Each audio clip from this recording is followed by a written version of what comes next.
Salut à tous, c'est Bart pour le blog Natural Athlete Club. Aujourd'hui, dans cette petite vidéo, je voulais vous parler de sommeil. Comme vous le savez sûrement, le sommeil, c'est crucial.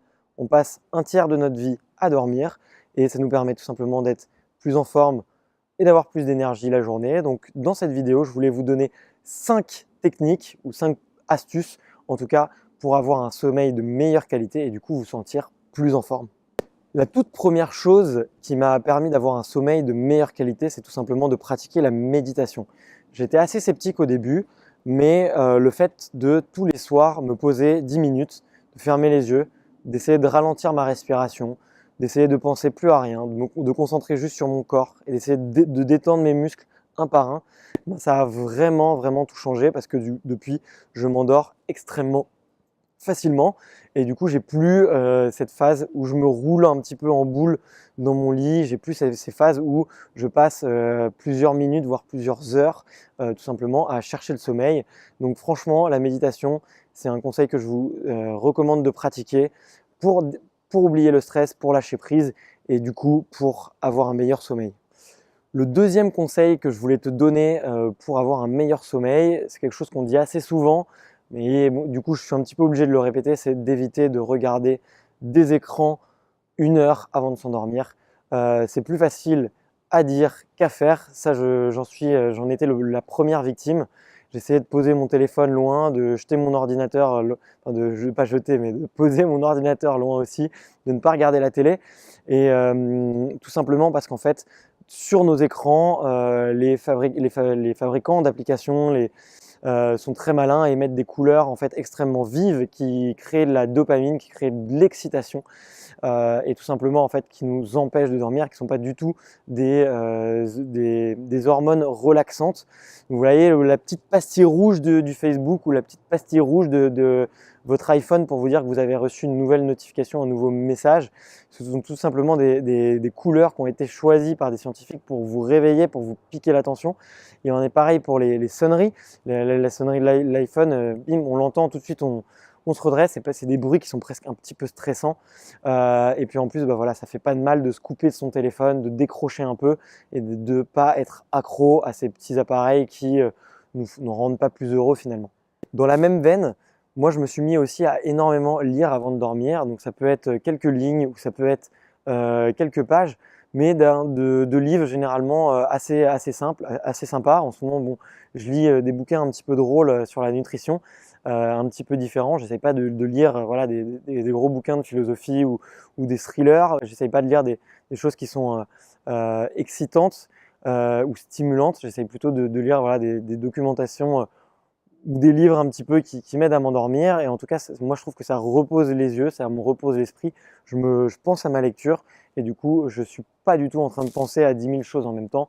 Et ça m'aide, moi, personnellement, à m'endormir. Le quatrième conseil que je voulais te donner, c'est d'éviter de manger de la viande le soir. Ouais, effectivement, en fait, la viande, tout simplement, elle te fait, pour la digérer, on a besoin de certaines enzymes. Et la production de ces enzymes est extrêmement consommatrice d'énergie et en fait fait augmenter un petit peu la température du corps.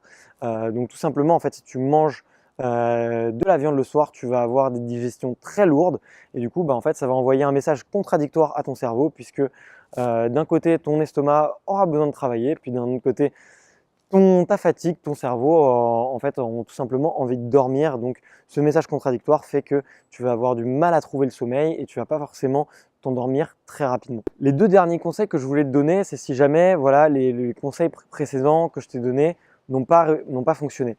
Là, j'ai découvert assez récemment un petit outil qui s'appelle le Dodo. C'est un petit boîtier en fait, qui projette de la lumière au plafond et qui fait de la luminothérapie.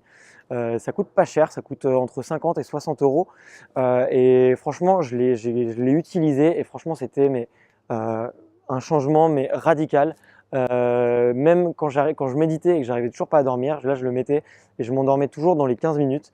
Au début, j'étais complètement réticent. Je pensais que c'était, pour ne pas dire, du vrai bullshit. Et en fait, je suis allé sur le site, je me suis renseigné, j'ai vu qu'il y avait des forums avec des gens qui en parlaient, qui disaient que c'était vraiment un super outil et que grâce à ça, ils arrivaient à trouver le sommeil.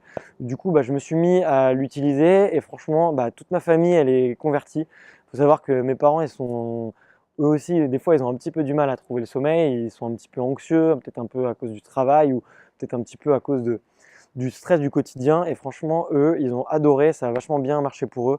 Donc je vous le recommande, je vous ai mis le petit lien dans la description, le lien vers Dodo, voilà, ce petit boîtier, c'est assez génial et ça a vraiment changé ma vie. Le dernier conseil que je voulais te donner, si jamais tous les autres avant n'avaient pas réussi à fonctionner pour toi, je ne l'ai pas utilisé personnellement, mais j'ai beaucoup de lecteurs sur le blog et aussi des gens de mon entourage qui m'en ont parlé. C'est tout simplement d'aller voir un praticien hypnologue, donc un spécialiste du sommeil, et en fait qui va tout simplement en fait travailler et faire des séances avec toi sur de l'hypnothérapie. Donc je suis en train d'écrire un article de blog à ce sujet-là. Je t'ai mis le lien de l'article dans la description. Voilà, comment trouver un bon hypnologue et quels sont les bienfaits que ça peut t'apporter. Moi, ça m'a vraiment façonné. Je suis allé interviewer des gens qui étaient passés par ce type de praticien et ce type de spécialiste. Et franchement, les retours d'avis ont été vraiment hyper efficace sur les gens qui avaient voilà, des gros problèmes d'insomnie ou des gros problèmes du sommeil. Donc voilà, moi je peux que te le recommander. Je ne l'ai pas essayé personnellement, je ne peux pas te garantir de résultats, mais je te fais un avis voilà, de tous les lecteurs du blog.